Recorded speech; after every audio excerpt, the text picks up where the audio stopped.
سب سے ایک سوال غور ضرور کیجیے گا۔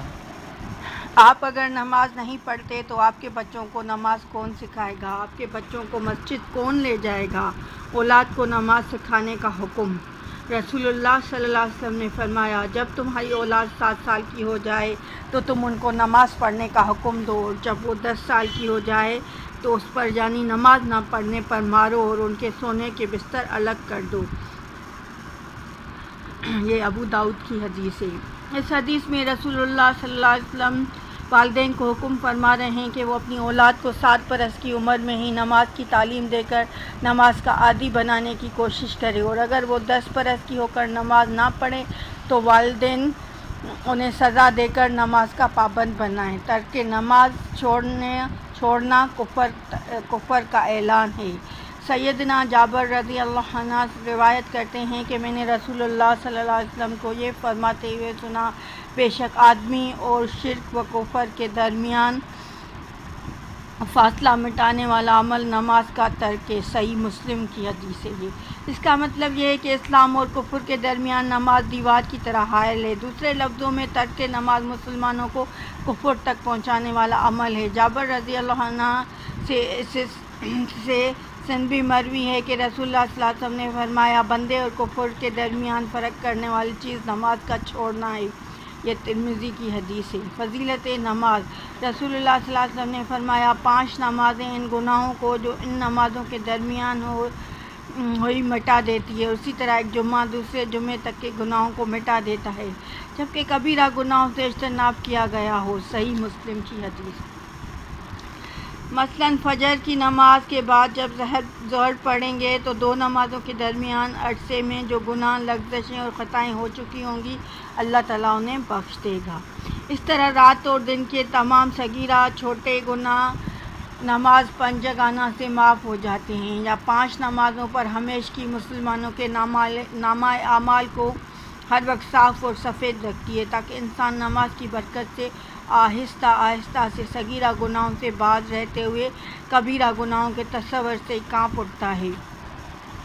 ابو ہریرہ رضی اللہ عنہ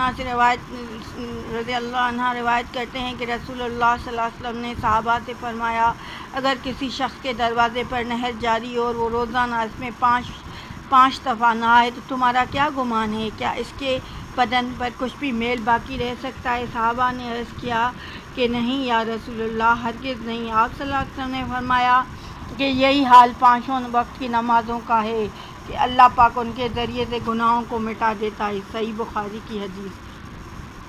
اہمیت نماز عبداللہ بن مسعود رضی اللہ تعالیٰ عنہ کہتے ہیں کہ میں نے رسول اللہ صلی اللہ علیہ وسلم سے پوچھا کہ اللہ تعالیٰ کی بارگاہ میں کون سا عمل زیادہ محبوب ہے؟ آپ صلی اللہ علیہ وسلم نے فرمایا کہ اپنے وقت پر نماز پڑھنا۔ پھر پوچھا اس کے بعد؟ فرمایا والدین کے ساتھ نیک معاملہ رکھنا۔ پوچھا اس کے بعد؟ آپ نے فرمایا اللہ کی راہ میں جہاد کرنا۔ یہ صحیح بخاری کی حدیث ہے۔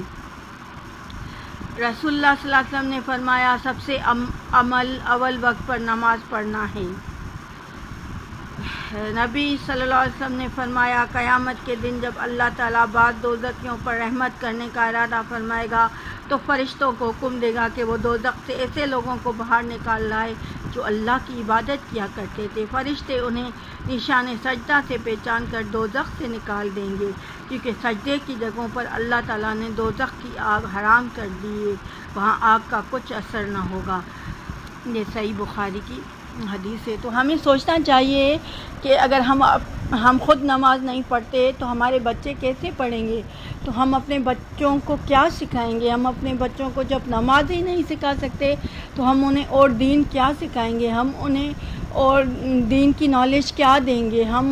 تو پھر ہمیں سوچنا چاہیے کہ ہم انہیں کیسا مسلمان بنا رہے ہیں، کیونکہ نماز تو ہمارا اولین فرض ہے، نماز تو جنت کی کنجی ہے۔